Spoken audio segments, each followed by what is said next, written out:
Hi everybody, today I'm going to do an overview of the Roku 2018 lineup. I'm assuming this is going to be the 2019 as well, but I'm going to focus only on the 4K devices. I don't think you should get a non-4K device at this point. The price difference is marginal and it's just not worth it. Now, the reason I'm making this video is because I couldn't figure out myself what are the difference. I literally had to research for hours to know what the difference are between the different type of Rokus.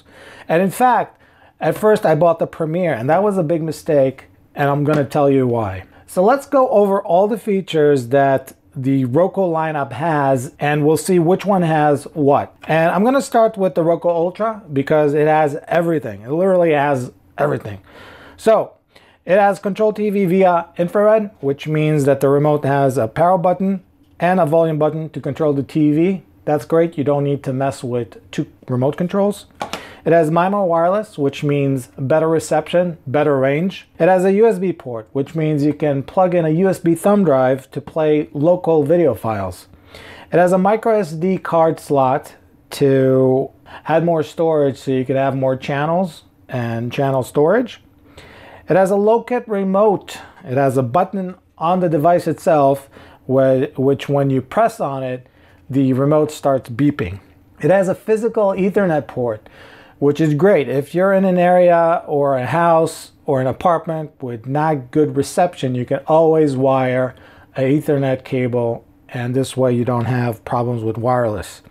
It has a headphone jack that come on the side of the remote that you can connect the included earbuds from JBL that are supposedly pretty good, but that differentiates from the other ones as well, because the other ones you would need to use your phone to listen in to your Roku, but the Ultra has it built into the remote.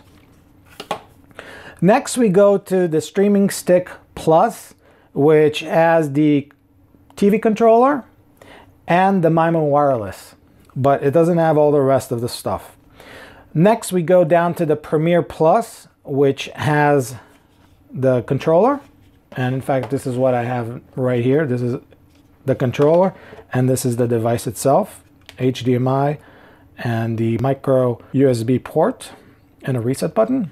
Next we go to the Premier, which I do not recommend, because not only does it not have the remote controller for the TV, power, and volume, but in order to control the Roku, it needs line of sight. It uses infrared to control the Roku. That's a first for Roku. I don't think, I mean, it's almost like they're going backwards with the capabilities with the Roku Premier. So I don't recommend getting that. So that's it.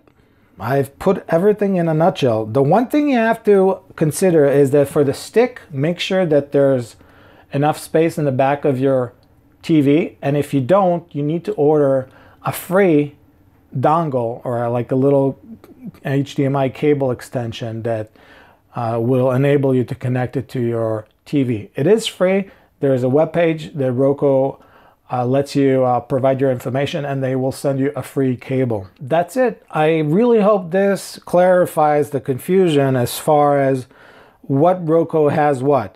If it was me, if I had known this chart before, I would have gotten the Ultra right away and paid the 70, 80 bucks or whatever it is. The next best one I really think is the Premier Plus if you don't need the extra wireless range, and if you do, then the Stick Plus, which is very compact too. One more note that I wanted to make is that if you buy a Roku from Walmart, and Walmart only, it will have a Vudu button instead of another button. So just be aware that this is the only difference when you're buying directly from a Walmart store or walmart.com.